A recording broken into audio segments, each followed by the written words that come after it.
Hi guys, today I want to see a specific aspect of the Guard of Tears with different weapons and explain what is my interpretation of the evolution of the Guard of Tears. Let's start with the very light saber. This is a plastic saber that is meant to represent a sport saber or a very late dueling saber. With this weapon I will have the elbow close to me, and in the Guard of Tears I will have the point to the outside of my opponent's head.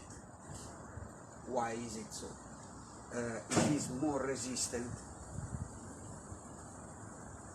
on the outside line. This with this specific weapon can be weak, and somebody could cut through, because this weapon doesn't have the mass to stop a committed attack to the outside in a position like this, but also because the grip is held as such that the blade is aligned to the forearm. So if I want to keep a strong tears, I will have the point to the side of my opponent's head. Now, why I can do so? Because if it comes with the fendente,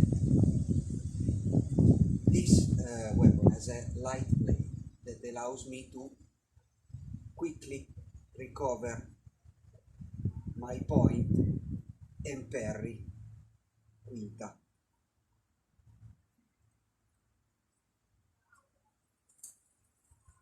So I can be here with the point and quickly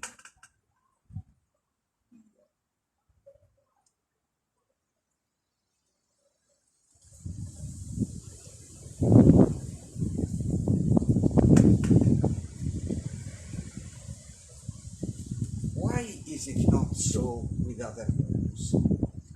Well, let's consider the exact opposite of the saber that I have just used. This is an infantry adaptation of a cavalry saber. With this weapon I will be holding the point over my head with an hammer grip. Why is it so? Because with this weapon, recovering the point and going to St. George is going to be pretty slow. So, if the point is above my head and my opponent tries to strike my head, I just have to shift the position of my for St. George. Also, by just shifting my hilt, I can form an inside or quinta. So, given the fact that the blade is not fast and agile, for my defense, assuming a tears of this type, I can count on the linear motion of the hilt, up, left, for the most basic parries.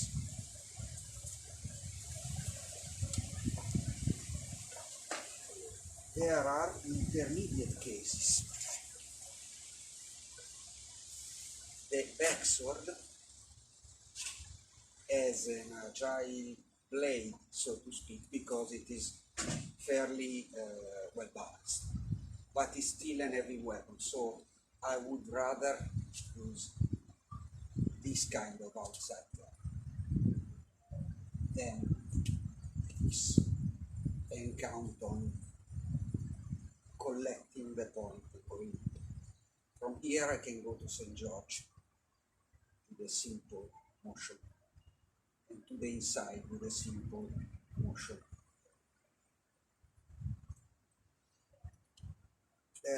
The price I have to pay is I'm gripping the sword to parry, and I have to shift the grip to cut or thrust.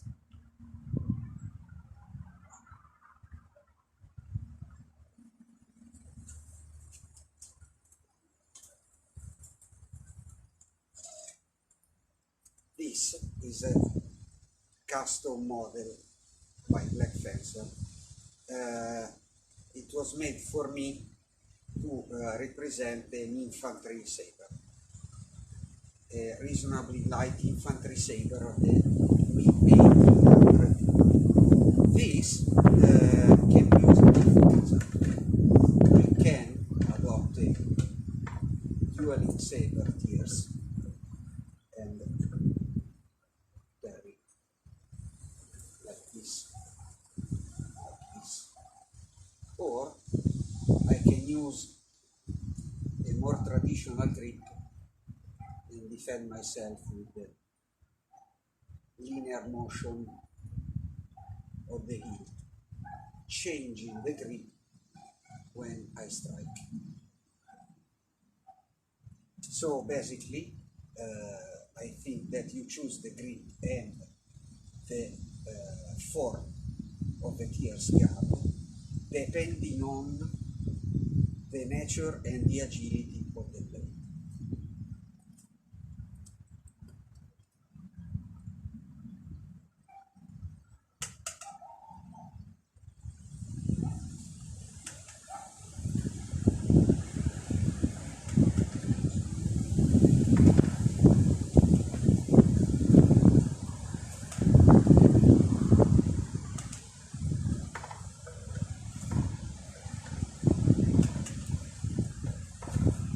With this specific model, I feel I can do both ways. Whereas the dueling saber and the sport saber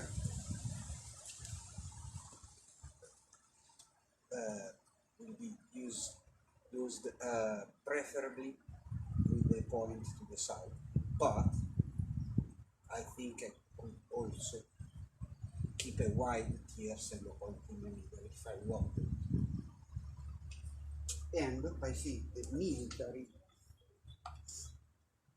heavy saber should be used with the point in front of it, so you don't have to collect it. What's the speed you have to be able to parry? It doesn't really change from one weapon to the other, because the number 7 of Fendente can be given directly. So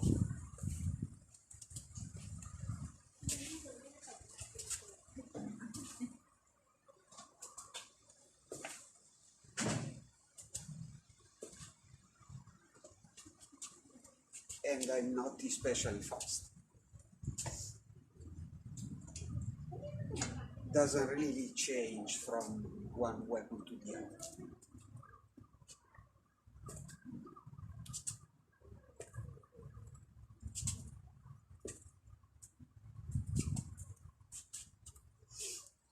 You should also consider, in my opinion, that with a dueling or sport saber, you can stay at a distance and have your opponent do a step and lunge.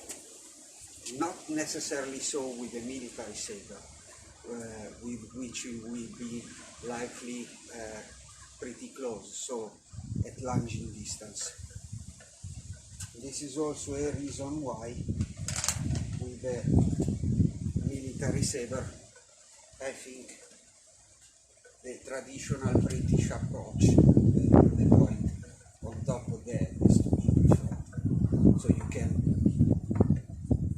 quickly and simply shift the reel position there. And then